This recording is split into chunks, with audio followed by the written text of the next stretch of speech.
Enjoy a bold new take on book coverage with this extended analysis.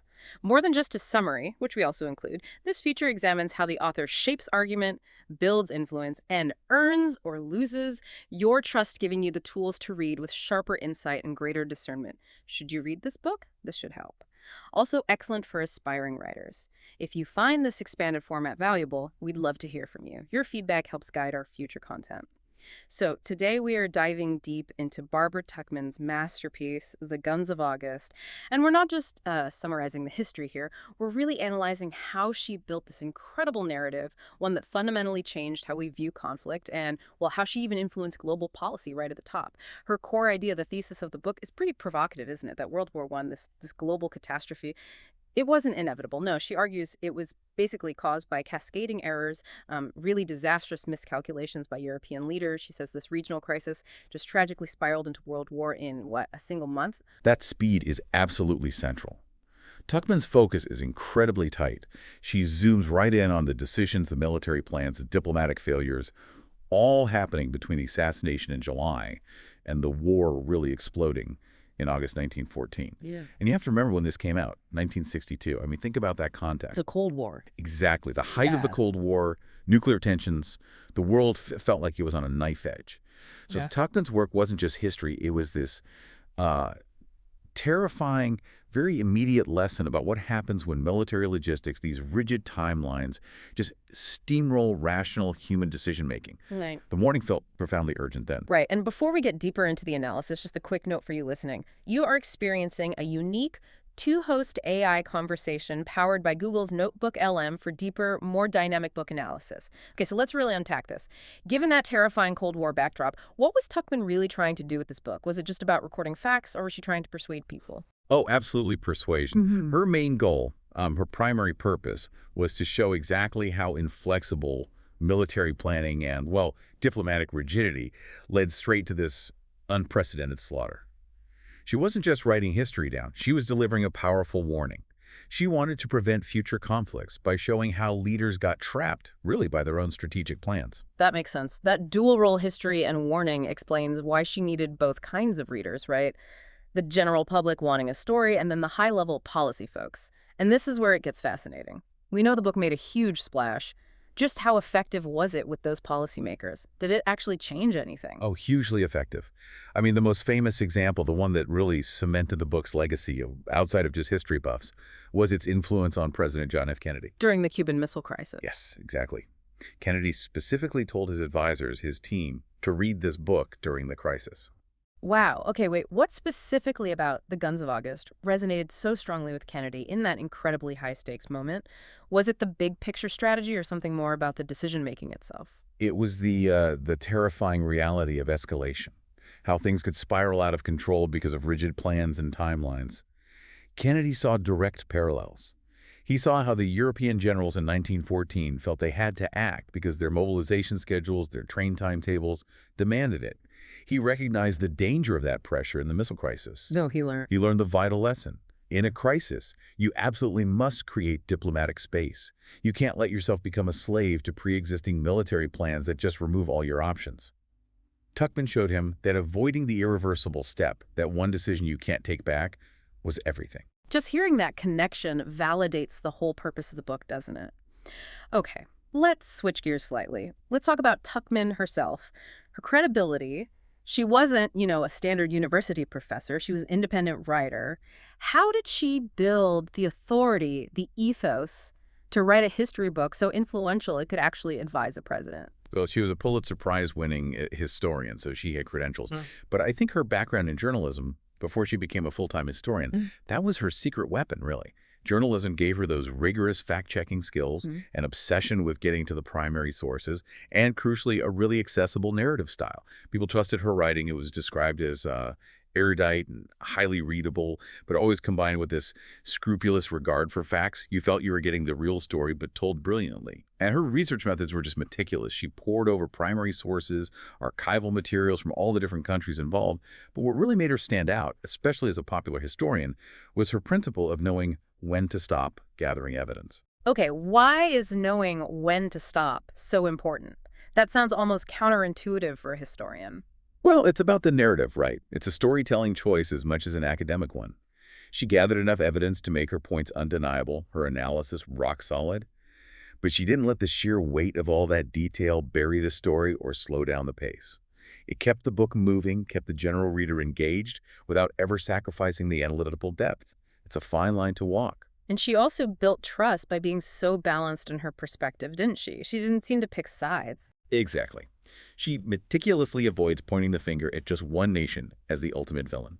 Germany, France, Britain, Russia. She weaves all their perspectives together. This even-handedness really bolsters her objectivity. You see, she's criticizing the system of strategic thinking, the mindset across Europe, not just blaming one particular country. And that makes her analysis much more powerful and credible. Now, if we look at how she actually built her argument, the logic, the logos of the book, it's constructed like like a complex machine, a clock, maybe. She uses this strict chronological framework. It builds cause and effect very systematically. You move from the national preparations in July, step by step, through the crisis points of August 1914. That structure sounds almost like building a legal case. So how did she use that tight chronology to logically prove her main point that this horrific war was actually preventable? Well, the chronological march really serves to highlight the inherent illogic of the situation as it unfolded. Her key evidence is the incredibly detailed analysis of those rigid, pre-baked military plans. We're talking particularly about Germany's Schlieffen plan. That plan becomes the Exhibit A for miscalculation. Right, the Schlieffen plan. Let's focus on that for a second because it feels like the most concrete piece of evidence for her argument. What exactly was it about that plan that made it so inflexible, so dangerous once the July crisis actually hit? Okay, so the Schlieffen plan was dreamt up years before 1914. It was designed to solve Germany's nightmare, a two-front war against both France and Russia. The core idea was attack France first, knock them out really quickly with a massive offensive before the huge Russian army could fully mobilize in the east. But the key and the tragedy was that it was a purely military solution. It had zero flexibility, no diplomatic off-ramps built in, and crucially, to make the plan work, to bypass French defenses quickly, German armies had to sweep through neutral Belgium. Ah, and Belgium's neutrality was guaranteed by Britain? Precisely. So once the July crisis started, even while diplomats were scrambling, talking, trying to find a way out, the German military timetable, literally, the train schedules for moving troops, demanded they violate Belgian neutrality to launch the attack on France. That violation automatically triggered Britain's treaty obligations and brought them into the war. Tuchman shows brilliantly how even if the German Kaiser himself had second thoughts, had wanted peace at the last minute, the military's plan had already created an impossible situation. It forced escalation. It perfectly supports her thesis about miscalculation locking leaders in. That contrast must be just devastating for the reader to follow the neat, theoretical plans made in peacetime crashing headlong into the messy, unpredictable reality of the crisis. It's the engine driving her whole argument. She constantly juxtaposes the tidy maps and the detailed timetables that generals loved with the absolute chaos and the political realities happening on the ground. She exposes this critical, fatal disconnect between the strategic theory cooked up far from the action and the desperate diplomatic scramble trying to prevent total collapse. Okay, let's shift now to her style, the tone, the emotional impact, the pathos. Tuchman had this challenge. Talk to a general audience but deal with really complex military stuff. How did she keep it clear without dumbing it down? Her style is all about clarity and momentum. She famously believed and practiced that short words are always preferable to long ones. Quote. This makes all the technical jargon about troop movements, mobilization, strategy, it makes it understandable. She often uses short, sharp, declarative sentences, especially when describing high-stakes actions. That injects this real sense of urgency without being overly dramatic or, sensationalist. And that clarity, that directness is actually what allows the emotional weight of the events to land. She doesn't need to tell you how awful it is using abstract terms like casualty figures. Instead, she uses very specific, tangible details. Those become the emotional anchors for the reader. So how does she make the human cost feel real, make it resonate emotionally, while still staying objective like a good historian needs to?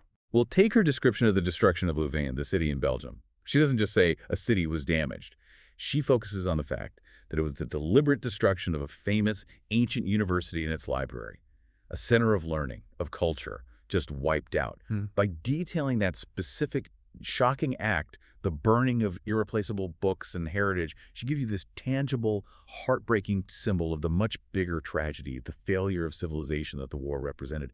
It's incredibly effective. And the pacing, the way she structures the narrative, Yeah. it's masterful. She keeps jumping between, say, the German High Command, then the French cabinet meeting, then what the British Foreign Office is doing, all within the same few critical days or hours. It creates this almost unbearable tension. Exactly. That technique is absolutely crucial. It builds that dramatic tension, that ticking clock feel you mentioned, but it also highlights how these failures were happening at the same time in different places. It shows similar miscalculations, similar traps unfolding in multiple capitals, often in isolation from each other.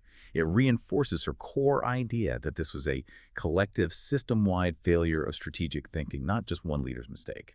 Before we wrap up, I just wanted to quickly mention our YouTube channel, Mindful Moments. It's where we offer more AI-powered book analysis, summaries, critiques, really aiming to inspire reflection and rational thought. Worth checking out if you enjoy this kind of deep dive. So, looking back at the Guns of August, it feels clear that Tuchman really did achieve what she set out to do, didn't she? She balanced the history, the narrative, the warning. Oh, absolutely. She managed that incredibly difficult balance between historical rigor, narrative accessibility, and real emotional depth. And the proof is in the pudding, right? The book's lasting influence, even decades later, shows how well she hit that mark. Her success really confirms that she understood the power of rhetoric, of storytelling. She didn't just report what happened in 1914. She gave us this compelling, readable, and deeply sophisticated analysis of how the modern world stumbled into its first great catastrophe. Which brings us right to that final, really provocative thought for everyone listening. Tuchman shows history isn't just about grand, inevitable forces. It's about how decisions get made, especially under immense pressure. So if rigid, inflexible strategic plans were a major cause of World War I, well, it forces us to ask, doesn't it? What modern kinds of inflexible planning, maybe in global finance or geopolitics or even tech development, might be, maybe unknowingly, setting us up for the next major crisis today? That's a profound and, frankly, quite unsettling question to leave people with. But understanding the Guns of August is definitely essential for anyone thinking about high-stakes decisions, past or present. Absolutely. If you found this discussion valuable and want to understand this pivotal book even better, click the link on screen for the in-depth book summary. Please subscribe, share, consider purchasing via the link, and above all, think rationally. And don't forget to check out the many genre-based book podcasts at Mindful Moments. Subscribe and nourish your mind on the go.